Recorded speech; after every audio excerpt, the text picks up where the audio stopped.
Well, the short answer is yes. If you distribute trust, it means everyone has to check it, and that's less efficient than one central authority doing the computing. The long answer is it depends what you mean. Bitcoin is frequently used synonymously with blockchain, and a lot of our corporates are exploring blockchain solutions to make the things they do far more efficient. Now, the technology purist in me might say, do you really need it to be blockchain? Could you actually substitute the word blockchain with database or computer program and basically do the same thing, but slightly more efficiently? The technology realist in me says the computing power that is being used to make that solution blockchain rather than any other database is, for most of these instances, not significant versus the real world efficiency savings that are being created by getting a shared industry database or whatever it might be off the ground, both to make the industry more sustainable and potentially more efficient. So yes, but it doesn't always matter.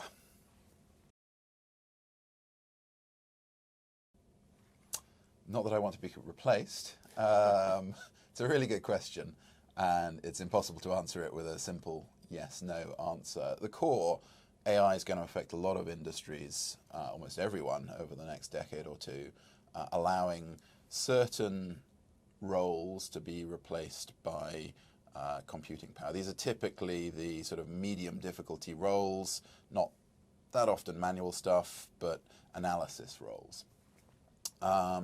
So it depends whether you consider the average contribution to a product to include the employee's environmental impact, because at the heart of it, right, all environmental impact is caused by people.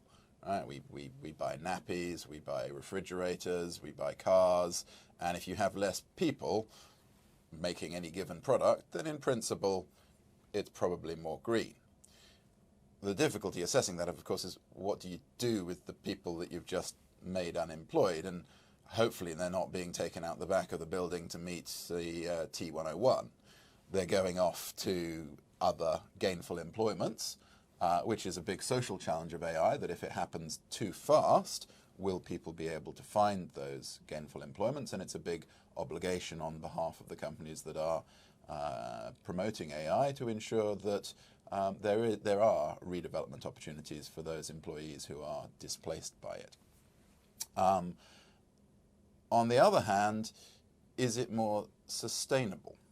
There will be a host of situations where AI enables massive cost reductions that enable services to be used in ways that have just not been possible to date.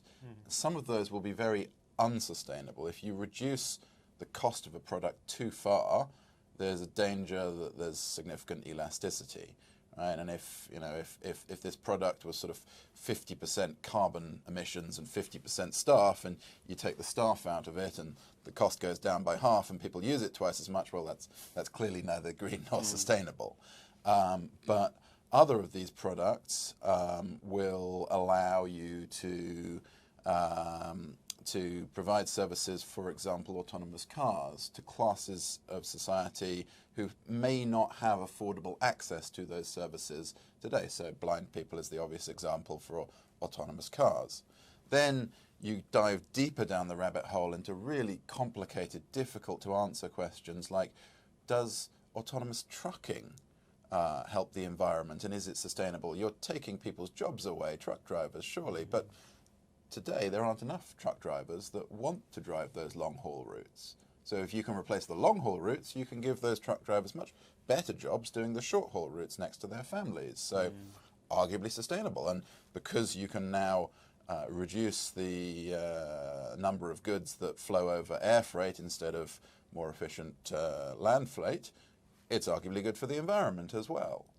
Then you get to the even more complicated cases like artificial intelligence replacing fruit handlers. Fruit immigrant labour, for example, in the UK after Brexit is going to be A big concern for our farmers to be able to replace. One way to do that is with AI pattern recognition that spots when the strawberries are fresh and ready to be picked, and has a delicate robot hand that's capable of picking them without disturbing. Is that sustainable? Well, I don't know. Do people want to do those roles, or do they not want to do those roles? Is the impact on immigration a good thing for the country or a bad thing for the country? Those questions don't have easy answers. They're difficult to predict. And I think what we'll see is it's very difficult to label the entire technology as either green or sustainable. But specific instances have the potential to be very green and very sustainable.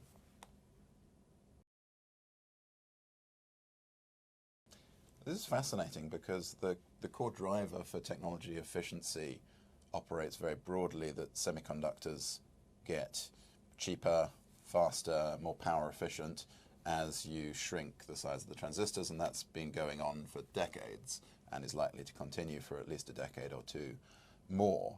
So the question is really, how do you use that additional efficiency? Do you use it to do more, or do you use it to do the same amount of computing more efficiently? And we're all familiar with cases where we don't really do it efficiently, right? We still buy a single desktop PC today, even though it's 1,000 times more powerful than a couple of decades ago. We still use it to do largely the same things, Word and Internet. So arguably, we haven't become more efficient in our use of technology there. We've just used it a little bit more. Similarly, on streaming Netflix, for example, rather than watching broadcast TV, that's very convenient for us, but we're using a lot more resources to get our TV by broadcasting it one-to-one rather than one-to-many.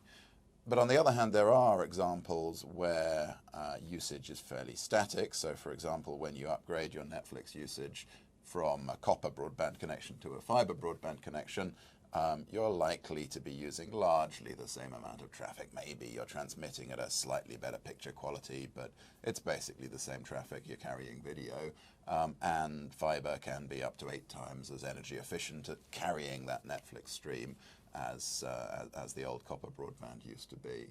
And then there are other examples where that efficiency unlocks applications that simply were not possible before in an economically affordable way.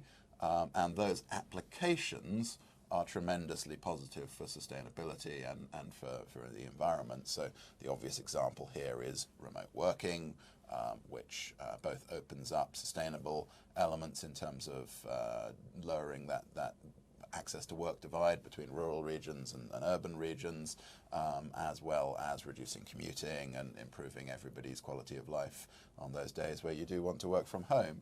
The other big example that we're seeing a lot of our clients looking at in the future is Internet of Things applications with technologies like 5G, enabling us to do things without traveling, to do things which we don't know the impact, but there are significant potential to do things both more sustainably and more environmentally efficiently as a result.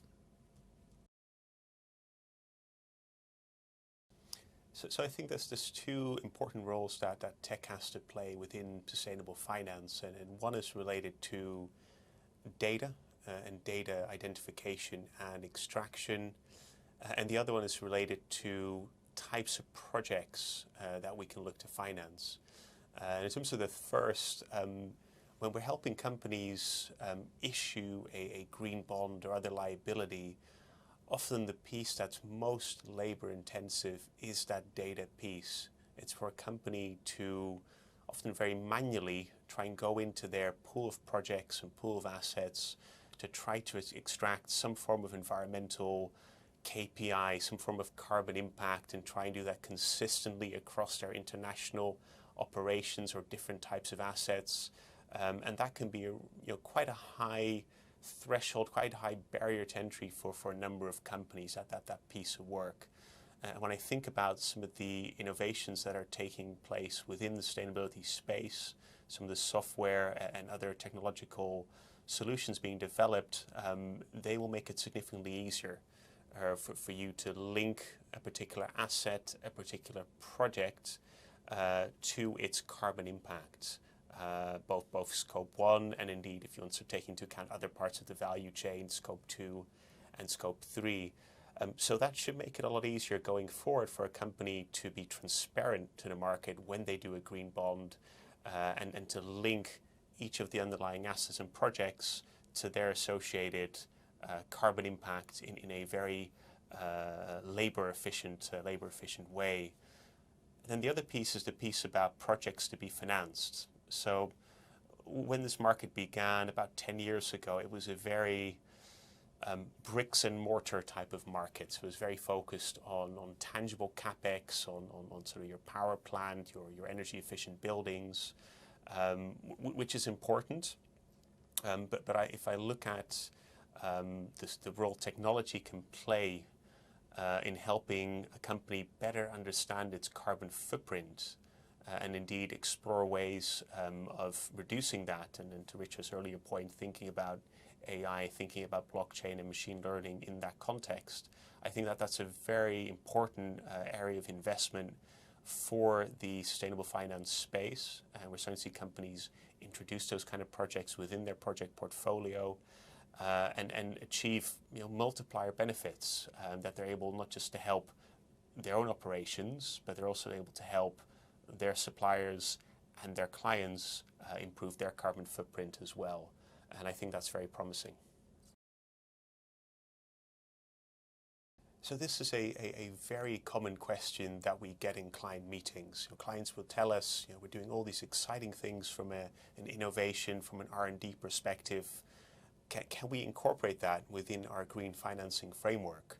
Because we think it's all about tangible capex. Can it be a broader, more broadly defined set of cash outflows than that?